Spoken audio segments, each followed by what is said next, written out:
I'm Ishwara, and in today's video I'm gonna do makeup for mature skin. So this is something you can do for your moms, your wives. I think this is basically natural makeup which can be done for mature skin and it would look amazing. So if you're interested, keep on watching. And today we are gonna be doing her makeup.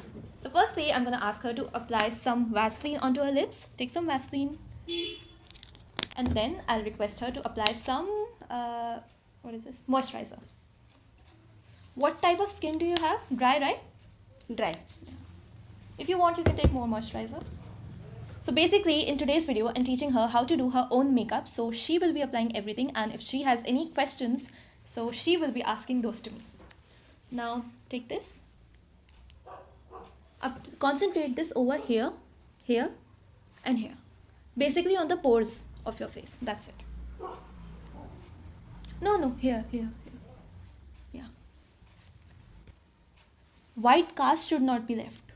Just like you massage this moisturizer, that's how you massage this. It creates a barrier between your skin and the makeup which you're going to put on. So what is going to happen is that you're not going to experience any breakouts, which means you're not going to have any pimples or anything of that sort onto your face. And this is going to protect you from the foundation which we are going to put on now. Okay. This is not a foundation, this is a primer. Primer कौन सा हम use कर सकते हैं? This one's from Lakme. If you don't have a primer, you can apply this any moisturizer which you have. I have this one from Lakme, and if you want to apply it, if you are looking for buying a good primer, you can buy from Color Bar. But if you don't want to buy anything new, then you can apply any gel, any cream which has gel sort of consistency, because it would still keep your skin hydrated and it would create a barrier between your skin. But still, you should buy a primer if you apply makeup on an everyday sort of basis, or if you apply foundation or maybe compact. So it is basically going to protect your skin and it's going to give it a very poreless sort of finish. Okay. Like you can see, I have some pores over here. If I buy a good primer, it fills this thing and my skin would appear to be better. Okay. It's not going to look as dry. So now we are going to be moving on to foundation. You like heavy makeup or light makeup? Light makeup. You can go in with a BB cream if you want, or if you don't want BB cream, you can go in with a foundation. I have this foundation. So this is Maybelline Fit Me in the shade Natural Buff 230. And this would suit you because it oxidizes quite a lot on my skin. No, you don't take it like that. Okay. You take it on your fingertips and then you dot it. Now dot it all over your face with this finger only. This finger. Don't apply this on your eyelids or don't apply this over here. Now we'll take a brush and we'll blend it. It's very easy to blend it with a brush compared to a sponge. But brush gives more coverage compared to a sponge. Sponge takes away a lot of product. Now it also depends on the quality of the sponge that you're using. No. Hold it like so. Like this. No, see. You have to go in short strokes. And this is the pressure which we are going to apply. So I'll blend it till here. And do not apply your foundation to your eyelids, because this space over here is already oily and this one is dry. And we will be applying some concealer over there. Blend the other side. You have to apply some pressure. Make sure. This downward motion. So make sure you're blending into the hairline. Brush is not as dense and the bristles are like really thin and it's not of a good quality. What really happens is that it doesn't get blended and you can see streaks like there's a strand of hair on my face like this. Soft brush, dense brush. And it also depends on the size of your face. Since your face is really small, you would not require very dense brush. But if there's someone whose face is quite large, that person can even use a bigger brush. If you want, you can extend the foundation onto the neck. If you don't want, you can skip it. Blend on your face like this, but you go into your hairline like this. Okay. But you hold it like a pen. Okay. What I like to do is, like, there are no set rules. I go in with creams, I set it, and then I go in with all the powders. So that cream is layered on top of a cream, because if cream is layered on top of a powder, it doesn't look as well blended. It looks sort of patchy. So that is not what we are going for. Now we have two concealers. This is what the shade looks like. This is on the peachier side and this is on the yellow side. So first we'll take this with our finger and we'll apply it over here to cancel the darkness. We can also use this to apply over here if there's any pigmentation. That depends on your skin tone. So make sure you take less product because we have to blend it. It should not So wait, you have to go closer over here. Not here, over here. Okay, do the same on the other side. But don't take this product only, don't take more.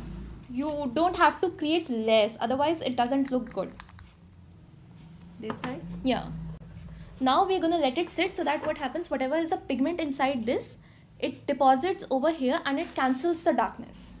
We'll take this brush and we'll blend it with this. If you want, if you have, you can take another brush. If you don't want another brush, you can take the same brush. No, see, hold it like this. Now blend it. Just dab it like so. And whatever is left on the brush, Okay. Yeah, whatever is left on the brush, blend it onto your eyelids as well. Now, if you want to brighten up, you can take this concealer. It will brighten her eyes up. For me, it usually doesn't really brighten so much, but it's more like coverage for my eyes. The shades will depend upon to your skin tone. Earlier, we were going for light makeup, but now this looks quite heavy in personal life. Not very heavy, but still it's wearable, I would say. But it's not light by any means, because we are going with foundation and concealer. Had we gone in with a BB cream, it would have been very much lighter. Now we'll take a very tiny amount of this concealer to brighten the under eyes. Now you can see how it's looking like. I'll put a little bit over here, very little, because we don't want to create a lot of layers, and a little bit over here. Now we'll blend it again with this. If you want really nice blending, you can go in with this third finger, ring finger. It blends everything very seamlessly. Otherwise, because this area is really small and compact, an eye brush would also work. If you want, I can give you an eye brush, and if you want, you can go in with this only. Eyelid के ऊपर भी? A little bit. Also, some people refrain from using a concealer on top of their eyelids, and the reason for that is that on top of eyelids, this skin is already oily, and this product also has some oil. So you should ideally go in with a primer, eye primer basically, because it is not going to add on to oils to your eyelid. But I personally feel that I'm any which way is going to set it with eyeshadows, and it has really worked for me. So now I'll be going in with a blush, and for that I'll be using the Lakme 95 Lip and Cheek Weightless Matte Mousse in the color Blush Velvet. Now this color I feel suits all the skin tones when it comes to blush, but when I apply this as a lipstick onto her lips, it looks very washed out. It doesn't give a nice effect, but if I apply this onto my lips, it looks better. So this is something which would suit more of lighter skin tones. Put it over here in dabbing motions. So now this is pretty much blended, but as we can see in the camera, it's looking a little too much. But that is gonna balance out, don't worry. Even if you have applied more, it's gonna look acceptable after a certain time. And next I'm gonna go in with brows, and for that I'm gonna be using this. This is like all the products, whatever I'm using would be mentioned in the description box. This is from Etude House. On one side we have got this pencil, and on the other we have got this spoolie. So first we take this and we brush it through the brows. So Eyebrows. the eyebrows. Hold it like a pen. Hold everything like a pen. In upward strokes. Let's say this is a spoolie, go like this. Yeah, that too. Now wherever you feel that there's less hair, go on to the other side and fill the pigment. You can even use any kajal pencil which you have, but the problem with kajal pencil which occurs is that there's too much of pigmentation which is going on. So it starts looking like fake brows. When you're doing your brows, this side has to be a perfect combination of creamy and waxy. As you can see, this is not very much pigmented. If I swatch a kajal, see this is not very much pigmented. But if I swatch a kajal, it's going to be very pigmented. And that is something which we are not going for, especially not in the brows. This is a tone of grey mixed with black. It's not jet black that it's going to look like fake like this. Also, my hair is real, it's not fake. Yeah.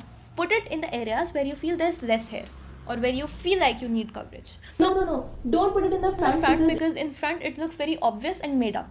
So we start from here. We leave around this much space. Until and unless you have very sparse brows. You need more over here. In the end.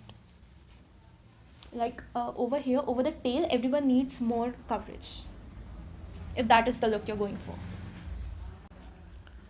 And after we are going to be done with that, we are just going to brush the brows through again so that whatever the product is there, it is going to get distributed. Every brand has got that sort of a pencil.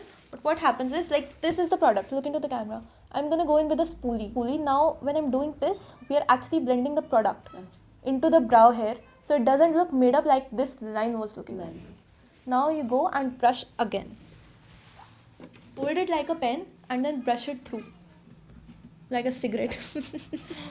If you have any gel sort of a cream, what you can do, you can take any aloe vera gel or whatever you have of that sort, and you can take it into this spoolie. You can squeeze out a little and you can take it and you can go through your brow hairs, and what it's going to do is that it's going to set your all the hair in the place and it's not going to move.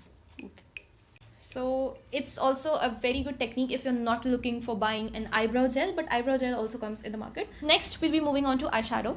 And in real life, according to me, the shades which are very much wearable are the browns. And I don't think the reds are something which you can wear on an everyday basis.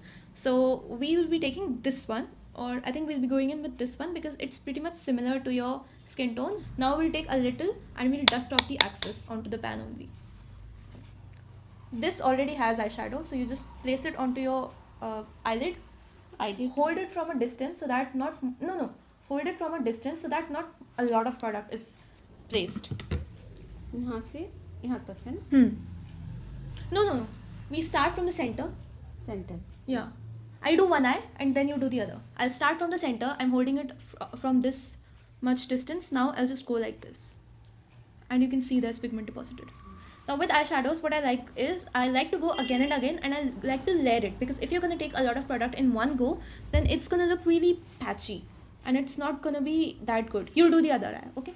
Now I'm placing it on the center for this particular look, and then I'm just blending it like so, roughly, very roughly. And the bigger the brush, the better it's going to be for you to be able to blend it according to your eyelid. For me, this is like the perfect size. For her, this one is a little too big, I feel. So I'm just gonna roll it, and when you come onto this edge, you have to make sure that you're rolling it in like so. So it gives a very, what do I call it? So it gives a very natural finish, and it looks like there's no harsh line over here.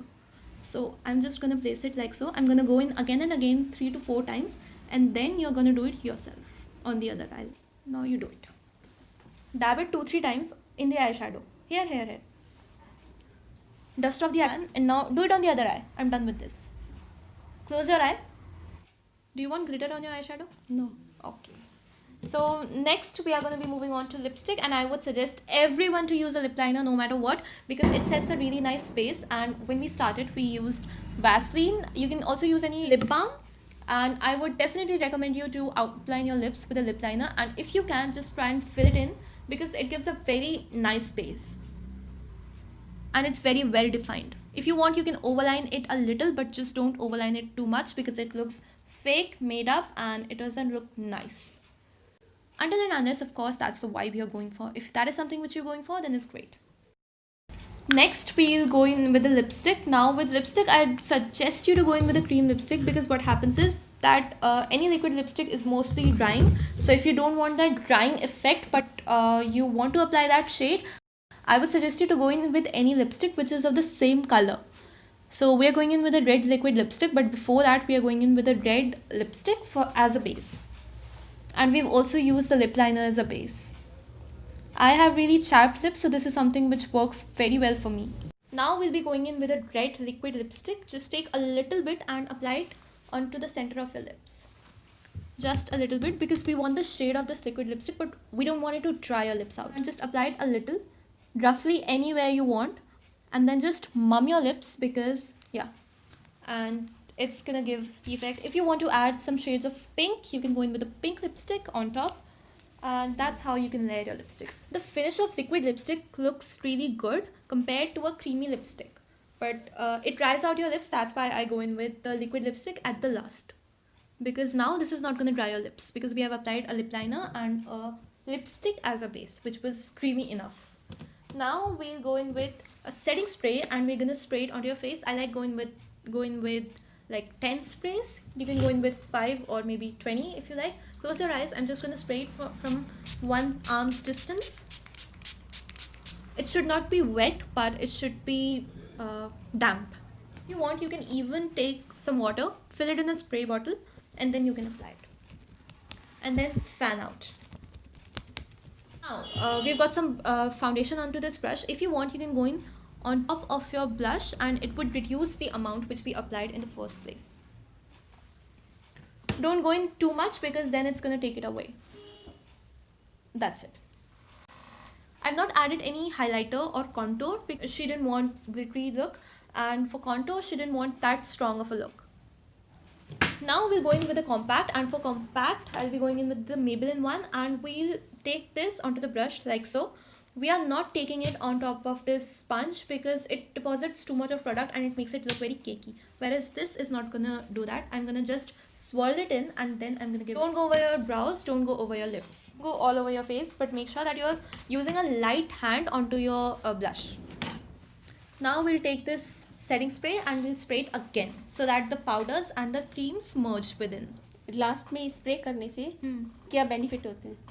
When we applied creams, we sprayed it so that all the creams get locked in and it becomes waterproof. Probably you will not sweat, but even if you do sweat, it's not gonna come off. The makeup is not gonna come off. And then with powder, we are setting it again. And then we are spraying the setting spray on top of this, on top of the powder which we applied. What's gonna happen is it's gonna lock with the creams which we just applied, and it's not gonna look powdery. Your face will not look powdery and cakey. Okay.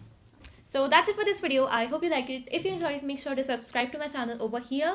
And if you would like to watch more, you can watch these videos which are coming on the screen. And I'll see you in my next video. Toodles!